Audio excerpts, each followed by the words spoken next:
So, welcome back for another episode of Dunwoody Dialogues. This is the show where we talk to essential people from in and around Dunwoody. And if this is your first time to our channel, make sure you go check out our past interviews where we've had some terrific guests. I am Mark Galvin. I'm the Director of Marketing for Discover Dunwoody, and I am thrilled to have you join us today. I want to introduce you to one of our great Dunwoody entrepreneurs, Sagar Shah. I have to make sure I say your name correctly. It looks like Sagar, but it's Sagar, like lager. Yes. Right? Yes. Thank you for helping me with that. And I am so glad you are here. You're the owner, operator of Country Dog Market.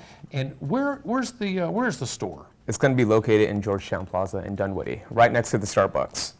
So if I'm coming down 285, is that Chamblee Dunwoody? Yep, it's going to be Chamblee Dunwoody. It's going to be right off the 285 exit number 30.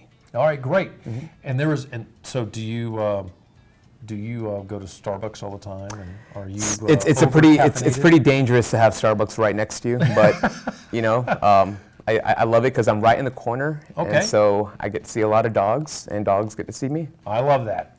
So Sagar started Country Dog Market after having his own dog, Hugo, who died early of cancer, and you found that it had something to do with animal nutrition.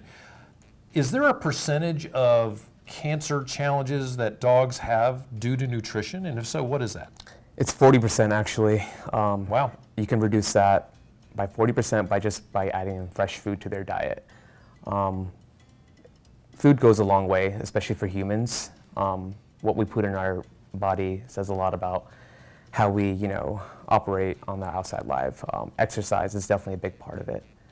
Being overweight, just overall putting in good nutrition into your body goes a long way.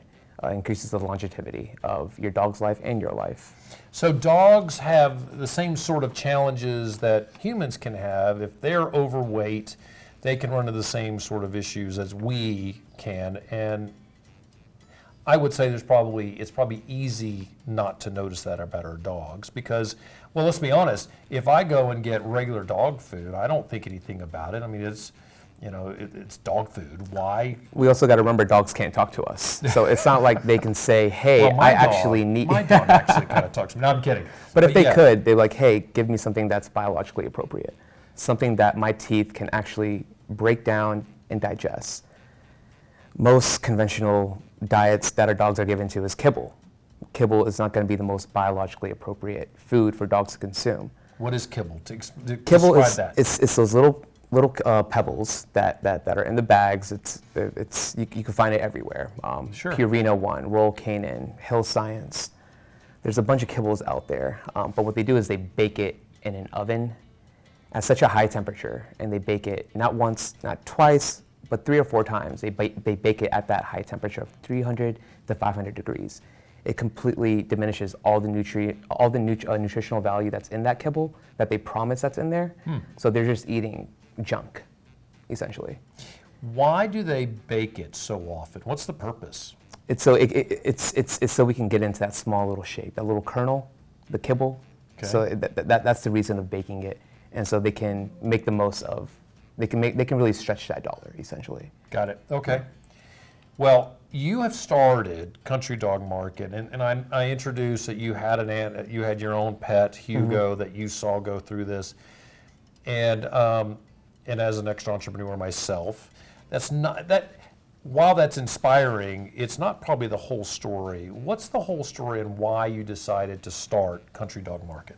Yeah, I mean, definitely Hugo played a big role, but after doing my own research and finding out about how diet and environmental play such a big role in longevity, I wanted to become a veterinarian. There are a lot of conventional vets out there. There are very few holistic vets. What I mean by holistic is that they go out of their way and they get certified in animal nutrition. What most conventional vets do is they take a course in college, they learn about nutrition in college, but after that, there is no continuing education. They just learn whatever they needed to in college about nutrition. But a holistic vet, they will take a course that will teach him everything about animal nutrition, what they should be actually be eating, as opposed to kibble. Interesting. There is something you said to me before, that dogs don't have flat teeth, so they have a very difficult time breaking apart kibble because so they end up swallowing it whole. Correct. I think that that's fascinating. It makes total sense. Dogs are, their mouths are designed to rip versus Agreed. They come from a long line of wolves. Out in the wild, wolves have to hunt for their food. It's not given to them. So dogs like to work for their meals. With that being said, giving them frozen bones for dental care is the best way to avoid that $800 dental fee Wait. for dental cleaning. So giving a dog a bone is actually a good thing? My mother told me never to do that. Oh no, a cooked bone. You never give a dog a cooked bone. Okay. So if you, for instance, if you just got done eating some chicken wings, you do not give your dog that bone because it's been cooked. It can splinter. Okay. However, if that chicken wing is frozen and it's raw, that bone will not splinter. It softens up. The dogs can eat it naturally. That's how a lot of wolves get their calcium, and that's how they keep their teeth clean in the wild. I'll be darned. Yeah. That's fascinating. I actually was told never give my dog And you shouldn't, as long as it's cooked. a chicken bone, right? I rescued my golden retriever Pyrenees mix, and he came with a bunch of built-up plaque and tartar. My chances, so at that point, my options were, one, pay the $800 dental cleaning fee, or two, give him some frozen bones, and they will naturally clean themselves. I'll be darned. So I have a dog. All his teeth are rotting out. So if I had given him frozen chicken, any kind of bones. They could be duck feet. They could be lamb femur bones. That's what Kobe eats at least 3 times a week to keep his pearly whites. wow, so fascinating. And it's very cost effective. I hardly have to go to the veterinarian because my dogs are on a better diet.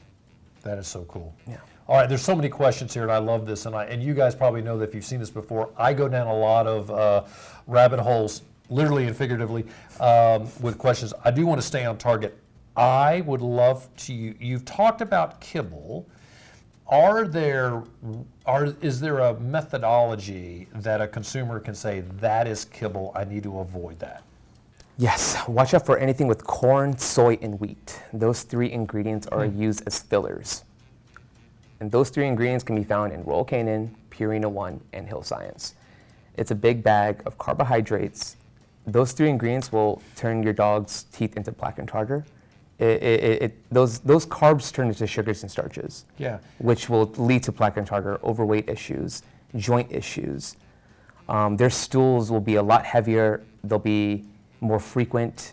With a raw diet, it's less frequent, not as ripe. Because they're absorbing more. Exactly. Yeah, so fascinating. Yeah. Let's talk about toxins. Yeah. There are toxins in all environments. Are there toxins in our environment that can hurt our pet? Yes, plenty. What are they? Pesticides. When you have like Northwestern or your exterminator coming by the house and they're spraying that stuff that kills cockroaches and stuff like that, those are very toxic to dogs. They have. I totally have my house sprayed. And that you should, but. Well, by the way, I they are now moved out, but I have 2 daughters that are deathly afraid of cockroaches. And you definitely want to keep away cockroaches and all those little critters. Sure. But at the same time, make sure that the pets aren't there. And that's just one toxin. There's other toxins like we love, letting our dog stick our head out the window when we're out in, in the cars. And there's a bunch of pollution. There's fumes from diesel trucks. That they're also inhaling. We got to remember their sensitivity is a lot more delicate than ours. They can hear and smell from miles away. We cannot. Wow. So that's why we do have a longer life. They do not, because they're dogs. They're not going to get to live to 75 years old, 85 years old. Sure. They're a lot more delicate than we are. So we have to approach it as so.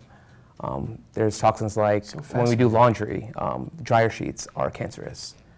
Wait a minute. So those little dryer sheets that I find in my undershirt, because my wife never takes them out, those are dogs will ingest those, and they're very toxic. Your store-bought peanut butter, Jif, has a very cancerous ingredient in there called xylitol. Always avoid Jif by all means. There's the list goes on. I can name you so many things that are toxic to cats and dogs. You are there, all of this is making. I have so many questions. All right, here's one. I have a penchant when I get home every day to eat peanuts. It's like my little after work snack before dinner. Sure.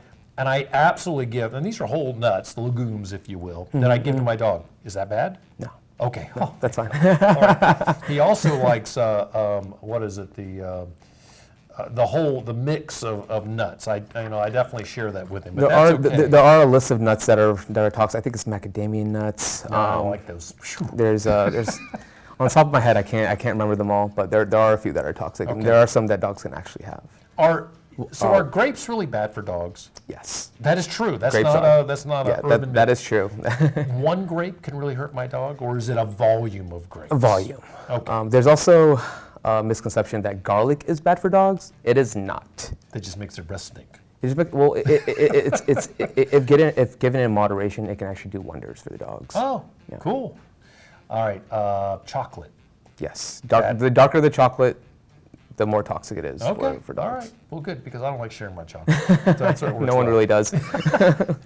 Okay, so this is very interesting. Toxins in the environment, and I do, and I absolutely know that after my yard has been treated, and I used to have a dachshund that was very short, she would have a rash in her underside if she went through somebody's yard after it was treated. That makes total sense. Yeah. But it's a good reminder that when you're out with your dog and they're going in and out of yards, especially the lower to the ground dogs, that's a problem. Can dogs that are taller have problems with their paws if they walk through those yards? They can. Okay. They can develop skin issues, skin irritations from that, just from those toxins. And sometimes it can start from the skin, but it can also travel inwards. Oh my goodness. So there's flea and tick toppers that vets recommend. Those have a lot of cancer properties. Dogs have become epileptic due to those. So there's more natural remedies. Garlic is one of those natural remedies that keeps away fleas and ticks. So if fleas given and in ticks moderation. don't like garlic. They don't. Oh, that's fascinating. Yeah. Raw-fed dogs also don't have to deal with ticks because it changes the pH level of the blood. So it's not a good host for the tick. Isn't it interesting? So naturally, a coyote or a wolf that's eating all, they're 100% carnivores. Correct. They are naturally repelling fleas and ticks. Yes. Maybe not so much fleas, but the ticks, yes. I'll be darned. Okay, so interesting. I really love this. There are a lot of ailments that dogs can go through, and I'd love to. What are some of those other ailments? We've talked about skin issues, but what are the other general ailments that we should watch for? Stress. Just how we get stressed. Dogs can feed off our energy. We said that 40%, is just the reason for dogs getting all these health issues. But what about the other 60? Huh. Right. Yeah. There's environmental, there's toxins, and there's stress, lifestyle, exercise. If they notice that we're stressed, if they're in a stressful environment, that also takes a toll on their life. Getting enough sleep for dogs is I gotta super ask important. You this. Let's go back to that stress thing. I think it's really interesting.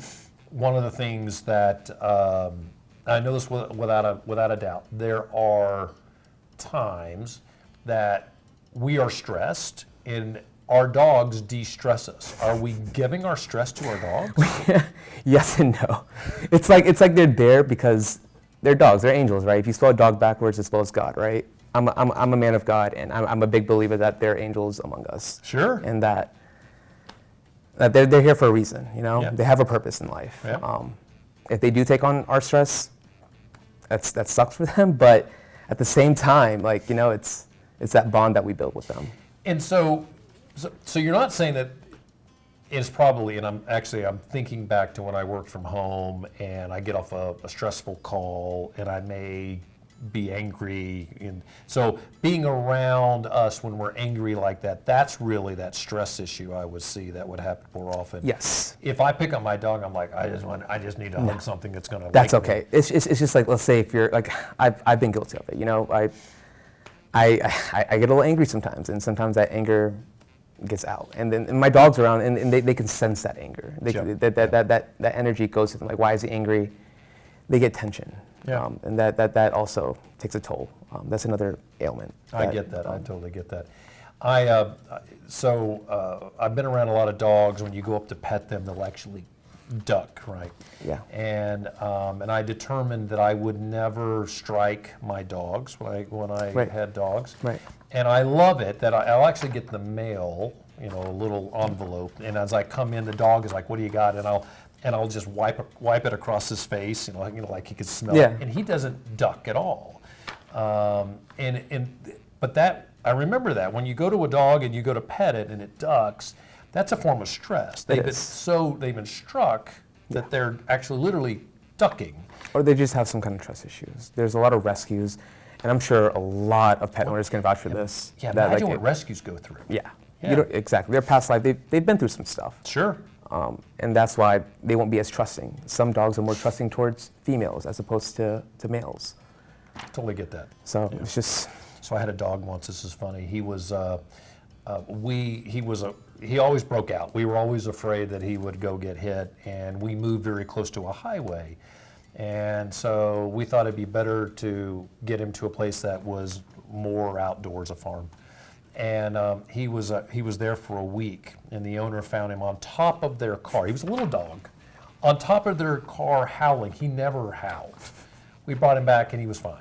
Right, and it's so that stress of the environment change, and I don't know what type of, how he was accepted or not accepted in that environment, had a profound impact on him that he acted out. They are absolutely emotional beings. So Their long-term memory is very sharp, but their short-term, don't count on it. They're not going to remember what happened 5 minutes ago. Maybe that's a good thing. So I got some specific things I'd love to throw at you. My daughter has a Boykin Spaniel. Okay. And a Boykin Spaniel is a beautiful dog that can be good for hunting, and her boyfriend is a big hunter. And it's astounding to me. I've seen videos of how she'll go and bring ducks back, and just incredible, and how she drops the duck at his feet. Such a smart dog. I love that. Yeah, beautiful. They're beautiful. very intelligent dogs. Oh my goodness, love her to death. She's actually, we consider her our grand dog. What's her name? So her name is Nellie. It's a good name. And she has her own social media account on Instagram. Absolutely amazing. But so she's having some challenges with Nellie. She's constantly have ear infections and skin problems. Now, I'd love and I don't know everything, but if I were to bring Nellie to you, would you help me try to solve some of that? And if so, what were those questions you would ask? I would ask you qualifying questions like, what is she eating? Currently, the most common allergies that I hear are chicken and beef. Those are the two biggest culprits for dogs' allergies. So when you say chicken and beef, this isn't whole chicken. This is probably fake chicken feed. I don't know what you're. It could be it could be some kind of chicken in there. Okay. Whatever fake chicken is in the kibble. Or she could be eating chicken treats. Or they could be giving table scraps of chicken breast when they're eating dinner. Okay. If they're giving chicken, maybe try canceling out chicken. Okay. That is definitely my biggest. That's a good starting point. Yeah. Okay. Chicken or beef. And then coming into my store, I have a lot of single ingredient proteins, meaning that you won't find any chicken or beef in said food or said treats. All right, now I got a question about chicken or beef, because you would think that dogs, being carnivores, would be fine with fowl or red meat, but the problem is literally chicken or cow that we're talking about. Correct. Okay. And I don't know why, but it's just ever since dogs got domesticated, they've developed this allergy to chicken and beef. A lot of the common breeds are pit bulls, Yorkies, a lot of doodles. They're Frenchies is another one. They're all allergic. Wow. So interesting. So you would look at addressing it with diet first. After you've kind of isolated the diet thing, what other things can cause ear problems and skin problems? So I've dealt with ear irritations with my dogs, and I cut out fatty proteins, or fatty proteins in moderations, meaning lamb or duck are considered highly fat proteins. So in moderation. Now, if they can't have lamb or duck, and your dog's allergic to all the poultry, which is like chicken and turkey, you'd have to resort to something exotic like rabbit, which is one of the most leanest proteins out there. That's cool. I actually have a rabbit. I'm not kidding. I have a rabbit. Yes. My daughter ordered a rabbit. Christmas, I think it's 10 years ago now, and I did fight. Like, we do not want a rabbit. I still have this rabbit, but I will not feed the rabbit to the dogs. dog. No, I'm just kidding. I won't do that. But so rabbit, so if I come to your store, you have rabbit? We do. Huh. That We is so have cool. we have raw rabbits. We have rabbit body parts Wow. for those stimulating breeds. We have a lot of Okay. gnarly things over there. Some gnarly things. We do. I think it's fascinating, and your knowledge is astounding. So, if someone is, and I have certainly seen this, people have dogs, they're struggling to figure out what the answer is, and their vet is not answering that. It doesn't seem to be able to come up with a solution. They should come to see you, because it sounds like you're going to be able to look at, kind of break the bounds, if you will, and say, okay, let's start addressing the nutrition. And what if I have a dog, I come in to see you and it doesn't work, and I come to you next week? Are you good with that? Are Yeah. you good at working through the regimen and trying to figure out what those problems are? Absolutely. I've been doing this for almost 3 years now. So prior to me opening my own business, I was working as a retail associate at a location in Sandy Springs. So they are already established business. They were doing something very similar to what I'm doing now, and that's where I gained a lot of my knowledge about nutrition. So I saw almost every day a customer coming in. My dog is allergic to this. My dog has an ear infection. My dog has diarrhea. There's always something that I was always dealing with. So there has been a question that I haven't been able to answer. Wow, that is awesome. If I come into your store, can I get toys for my pet that's good for my pet? Absolutely. I have stimulating toys, toys that they could just shred up, that won't have any like stuffing inside, because I know that bothers. Sometimes dogs like to eat the stuffing. I have a bunch of toys that are safe for dogs. Do you have toys that have the squeaker? I do. A lot of squeaky stuff. Gotta have a squeaker, right? All right, that's so great. What other services do you offer? Self-service wash stations. So, Wait a minute, self-service wash stations. yes, sir. What does that mean? So we have 2 rooms. They're private rooms. It's dedicated to wash your dog. When your dog is dirty, why drain up the clog in your tub? When Oh I my have goodness, a groomer grade you gotta be tub, kidding me. I can bring my dog and wash my dog in your place? big or small. Wow. Yeah. That is so And we cool. provide everything for you. We even clean And you up the said mess. it's private, so the dog can get naked and nobody's gonna see it. That is correct. That's cool. How many stations do you have to wash them? 2 stations. All right. Yes, sir. And are those busy? Yeah, especially on weekends when the weather's nice and dogs are out and about getting dirty That's at so Brook awesome. Run Park. It's a great place to come wash your dog. So go to Brook Run, get your dog all muddy, and then show up, and they can There you go. rinse them off right there with you. And we got everything: towels, blow dryers, shampoo, conditioners, the whole 9 yards. Oh, that's awesome. Do you do grooming? No grooming, not yet. All Not right. yet. Maybe So maybe in the future. Okay, good. You think there's a demand for grooming? Oh yeah. Yeah. Oh, that's, yeah. that's tough work. There's always a dog that's needing to be cut or cleaned or nails right. trimmed. All right, good. I love this. One more time, tell everybody where they can find you. It's going to be the Georgetown Shopping Plaza. It's going to be 4468 Chambly Dunwoody Road, right off exit 30 on 285, right next to the Starbucks. And Country Dog Market is the name of the store. Country Dog Market. It says we're in the middle of the country. Here in Dunwoody, you can go and find your Country Dog Market. Do you have a website? Yes, www.countrydogmarket.com. We also have an Instagram and a Facebook page. And you can find us on TikTok. I love that. Well, folks, I really, really hope that you're going to go out there and find, say, Sagar. I apologize for that. Sagar, very easy to remember once you remember how to say it. I so appreciate your time coming to see us. Thank you for having me. And I love what you're doing to help out dogs and dog owners, so I appreciate Thank you. that. We appreciate you guys. We love it. So, and thank you for watching. I am Mark Galvin, and this show is produced by Discover Dunwoody. Our producer is Madison Holtz. Our sound technician is Emily Inser-Gibson. We want to remind you, as we always do, to go get your Dunwoody sticker. These are now everywhere, right? We've got them all over the city. In fact, you can find them at the library, at City Hall. You can go to Sproul and get them, or just come here to our office, and we would love to put a few of these, and they're free. Just come by and grab one. We'd love to have, love for you to put them on your car, and they're removable. They're also really good for laptops, just let you know. On behalf of the entire Discover Dunwoody team, thanks for watching. Be sure to follow us on all of our social media sites using at Discover Dunwoody, or go to our website, discoverdunwoody.com. And until next time, enjoy the day and come discover Dunwoody.